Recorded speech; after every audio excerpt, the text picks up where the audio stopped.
আপনি হুমকি দিচ্ছেন কেন? আপনি ওনাকে হুমকি দিচ্ছেন কেন? আপনি শুধু পেঁচিয়ে পেঁচিয়ে কথা বলছেন। উনি বলছেন যে সয়াবিন যা আছে সব বের করেন। উনি বলছে হাফ লিটার আছে, 1 লিটার আছে, 2 লিটার আছে। বের করেন, বের করেন। আমাদের গোপন বাহিনী এনারা কি অপবাদ দিল যে 3 মাস যাবত তীরের তেল দেয়নি। তীরের তেল পেলেন কিনা দেখেন তো আপনারা। ইনার দোকানে আছে, ওনার দোকানেও আছে, বলছেন যে তেল দেয়নি। 2টা 3টা ছাড়া আর নেই। বের করেন, সব বের করেন, বের করেন, বের করেন। হ্যাঁ এগুলো আছে, এগুলো তেল না, এগুলো তো তেল না, এগুলো এগুলো তো তেল না। কি তেল এগুলো? এগুলো কি করা হয়? বিক্রি করা হয়। আরো যা আছে বের করেন, সব উপরে রাখেন, উপরে রাখেন। হ্যাঁ বের করেন, আগে বের করেন। আমার ভিতরে ঢুকলে তো বের করে ফেলবো। আরো আছে, বের করেন। এদের পর্যাপ্ত তেল আছে ভাই, বলছে যে তেল নেই। হ্যাঁ কিন্তু বলতেছেন তেল নেই। অনেক কমপ্লেন মোহাম্মদপুর টাউন হল থেকে, অনেক কাস্টমারের কমপ্লেন, বাইরে থেকে কমপ্লেন শুনলাম তেল নেই। আমাদের কাছে অনেকে অভিযোগ দিয়েছেন, লিখিত অভিযোগ।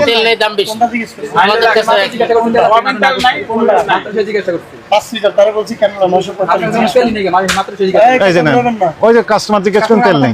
জিজ্ঞেস করেন আমি কি বলছি আঙ্কেল জিজ্ঞান। আমি বলছি না আঙ্কেল কেন না আছে। হ্যাঁ তো আপনি কথাটা রিপিট করতেছেন। আরে আপনি হুমকি দিচ্ছেন কেন?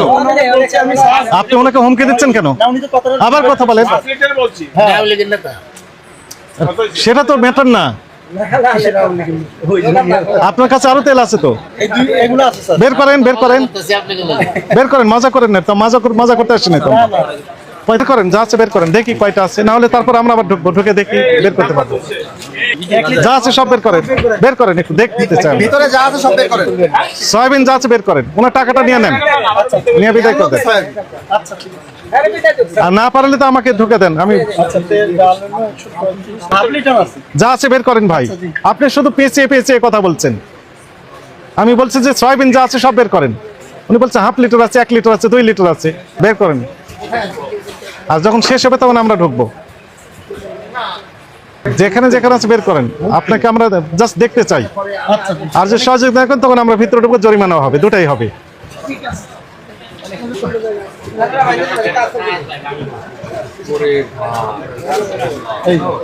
বের করেন, বের করেন। হ্যাঁ বের করেন। আপনার কাছে একটু আগে এসে জিজ্ঞেস করলাম যে তেল আছে নাকি, আপনি তো ডাইরেক্ট নিষেধ করে দিলেন তেল নাই।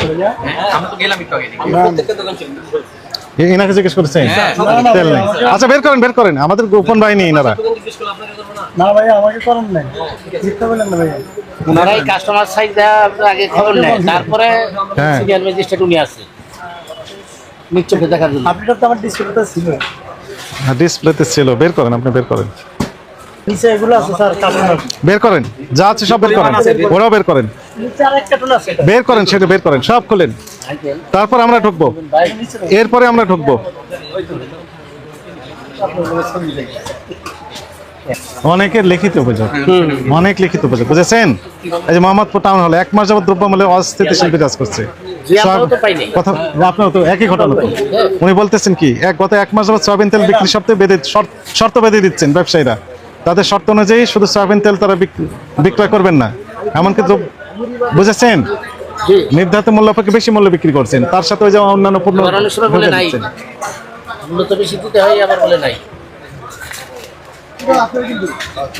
আপনি যা আছে বের করেন। সর্বশেষ আমি আবার দেখবো।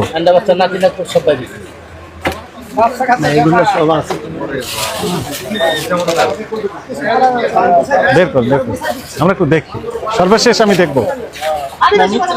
হ্যাঁ বের করেন, যত কার্টুন আছে সব বের করেন।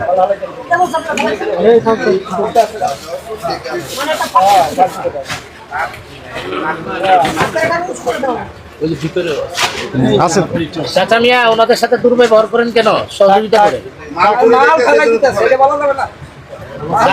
ভুলে মানে তো আপনারাও মাপার সময় পুড়ে যায়। আর নেই কার্টুন, আর নেই কার্টুন নেই। আর সয়াবিনের কোনো তেল আর নেই, নেই ভিতর দিকেও নেই। আর আমি ঢুকবো এখন। কোন দিক দিয়ে ঢুকবো? ওদিক দিয়ে ঢুকবো, বুঝেন? আচ্ছা যদি মনে করেন আমরা ধরলাম যে আর নেই, আপনি বলছেন যে তেল নেই। আমার যে ছদ্মবেশে যে গ্রুপটাকে আমরা পাঠিয়েছি তেল কেনার জন্য, জাস্ট পরীক্ষা করার জন্য যে তেল আছে কিনা, আপনি বলে দিয়েছেন তেল নেই। যদি আমাকে জিজ্ঞেস করছেন এই কথা বলতে পারেন। তেল নেই, অথচ এখন তেল বের হলো কিনা বলেন তো আপনারা। স্যার আমি একটা কথা বলেন, বলেন, বলেন শুনি। উনি আমার সাথে কোরআন শরীফ নিয়ে যদি মসজিদে যায় বলতে পারেন উনি আমাকে হিন্দু মানুষ, তো জিজ্ঞেস কোরআন করছে। শরীফ নেবে কিভাবে? হ্যাঁ? উনি তো হিন্দু মানুষ। উনি হিন্দি মানুষ, হ্যাঁ, তাহলে উনি আমার কাছে আসে নাই স্যার। আসছেন, উনি বললেন তো আসছে। উনি ওনাকে আচ্ছা, আপনার পাশে একজন কাস্টমার দাঁড়িয়ে আছেন, উনিও বলেছেন নেই। না কই কাস্টমার, ওনার বলছে আমি স্যার এটা আছে 5 লিটার। ওই যে ওই ভাইয়ের জিজ্ঞেস করেন কি বলছে ভাই? আমার সাংবাদিক ভাইয়ের সম্মুখে জিজ্ঞেস করছেন, উনিও বললেন তাই। আমি বলছি কেনলা আছে, উনি বলছে আমি 5 লিটার কথা জিজ্ঞেস করছি সবই। তাহলে আমার টিমের সদস্যরা ওনারা ভুল তথ্য দিচ্ছেন আমাকে। ওই ভাইয়া পাশের দোকানেও বলেছেন এবং আমাকেও জিজ্ঞেস করলাম, আমি জিজ্ঞেস করলাম, বলেন যে নেই। এখন বের হচ্ছে। স্যার আমি কিন্তু আপনাকে বলছি এগুলো আছে। কি বলেন? অবশ্যই স্যার, আমি জিজ্ঞেস করেছি বলতে তেল নাই, এই দোকানে জিজ্ঞেস করছি, এই দোকানে ভাই আপনি কি হিন্দু না মুসলমান? আমেন, আপনি কথা বলেন কেন? উনি কিন্তু আমাকে জিজ্ঞেস করেন। আরে করেছে আমাদের। আমার কথাটা বিশ্বাস করেন, আমি যে আপনার কথা কিভাবে বিশ্বাস করবো? উনি জিজ্ঞেস করেছেন, আমরা পাঠিয়েছিলাম। না, আপনার কথা আস্থা রাখতে পারছেন না, কারণ আপনি সব ভিতরে রেখেছেন গোপনে।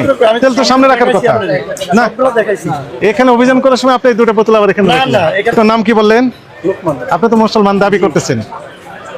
এইগুলো কি যেন এটি সরিষার তেল রাখবেন। রাইস বা অন্যান্য তেল, তাই না? আদার্স তেল আপনি এখানে সুন্দর করে সাজিয়ে রেখেছেন। সয়াবিন তেল এখানে সাজিয়ে রাখতে পারতেন, এগুলো দূরে রাখতেন, সেটা রাখেননি কেন? এগুলো তো এখানে সাজানো যায় না। বড় তেল রাখতে হবে 5 লিটারের, তো কেন আছে? সয়াবিন এখানে রাখা যায় না। চেয়ারের উপরে আছে। না না, এখানে ডিসপ্লে করা ছিল। ওই ডিসপ্লে করা ছিল। এখন না সরাসরি কার্টন বার করতে যায়। সয়াবিন তেল এখানে ডিসপ্লে করা যায় না, এগুলো রাখা যায় আদার্স তেল। আর সয়াবিন রাখা যায় নিচে হাইট করে। আপনার এগুলো করবেন না, এগুলো সরিয়ে এই সয়াবিনটাই রাখেন। কাস্টমার আমাকে বলতেছে যে লেবুর ভিতরে রস নাই। ভাই, লেবুর ভিতরে রস নাই, তাহলে আল্লাহর কাছে বিচার দেন। আল্লাহর লেবুর ভিতরে রস কম দিয়েছেন কেন এই সিজনে? এই সলিউশন কি মানুষ দিতে পারবে? আপনার একই জরিমানা, 10,000 টাকা জরিমানা। কথা বলে বাড়িয়ে দেবো, যা বলবেন যোগ হবে। 15,000 টাকা জরিমানা করা হলো, লেখেন 15,000 টাকা। বিশ্বাস করেন স্যার, আমার ভুল হয়েছে স্যার। আপনাকে 15,000 টাকা জরিমানা আরোপ করা হলো। আবার কথা বললে আবার বাড়িয়ে দিব। এগুলো আর করতে পারবে না। টাউন হল নিয়ে আমাদের একটা স্বস্তিকর জায়গা ছিল এক সময়, সবাই আস্থা রাখতো। এখানে ভিআইপি কাস্টমার আসেন এবং সবার একটা আস্থার জায়গায় মোহাম্মদপুর টাউন হল, ভালো জিনিস পাওয়া যায় ন্যায্য মূল্যে। এই টাউন হল এখন নেগেটিভ হয়ে গেছে। অনেক কাস্টমারের আমাদের কাছে লিখিত অভিযোগ যে সয়াবিন তেল পাওয়া যাচ্ছে না। উনি বললেন কি 3 মাস যাবত তেল পাননি, একটা তেলও পাননি। অথচ দেখা যাচ্ছে যে 1.5 মাস আগে কি 15 দিন আগে তেল ওনার কাছে এখনো রয়েছে। এবং বেশি দামে বিক্রি করা, এই তেলের সাথে অন্যান্য পণ্য বিক্রি করতেছেন, বাধ্য করছেন, এগুলো করছেন। তো আপনার কাছে আমাদের কাছে যে তথ্য সেটি হচ্ছে যে তেল নিচে রেখেছেন, বলছেন যে তেল নেই, আবার তেল সুন্দর বেরিয়ে গেল। এগুলো করতে পারবেন না। যতক্ষণ তেল থাকবে ততক্ষণ বিক্রি করতে থাকবেন, যখন নেই তখন তো নেই স্বাভাবিকভাবে। এর ভিতরে আবার সাপ্লাই পেয়ে যাবেন। এখন আর বলতে পারবেন তেল যা আছে চলার মতো তেল আছে, কিন্তু এগুলো ডিস্ট্রিবিউশন যথাযথ হচ্ছে না। যত বলবেন তত যোগ হতে থাকবে। তাহলে বলতে পারবেন না। না, এই বিষয়ে কোনো কথা হবে না। আপনি বলেন, আমি যোগ করতে থাকি, বলেন। না, থাক, তাহলে আপনি যেটা রায় দিচ্ছেন ওটাতে আমি, যেটা আমার ভুল হয়েছে আমি ভুল স্বীকার করছি। তেল সামনেই থাকবে, তেল সামনে থাকবে। রাখবো। এভাবে না রাখলেও আপনি এমন ভাবে রাখবেন যেমন ওইগুলো রেখেছেন ডিসপ্লে থাকবে, ডিসপ্লেতে থাকবে। ওই রকম ভাবে ডিসপ্লেতে রাখেন। বলছে এগুলো ডিসপ্লে করা যায় না, ওইটা ডিসপ্লে করা যায়, না এগুলো তো বেঁধে রাখছি, নিয়ে যায়। এটাও বেঁধে রাখেন, সমস্যা এটা কোথায়? কিভাবে বাঁধবো? এটা তো এখানে বাধা যায় না স্যার। আরে 2 লিটারের কয়েকটা রাখেন এখানে, তো ছিল এখানে 4টা ছিল। উপরে ভালো করে সাজায় রাখেন। ওইগুলো যেমন বাইন্দে সাজায় রাখছেন, এখানেও তেলগুলো বাইন্দে সাজায় রাখেন। কি অপবাদ দিল যে 3 মাস যাবত তীরের তেল দেয়নি? তীরের তেল পেলেন কিনা দেখেন তো আপনারা। ইনার দোকানে আছে, ওনার দোকানেও আছে, বলছেন যে তেল দেয়নি।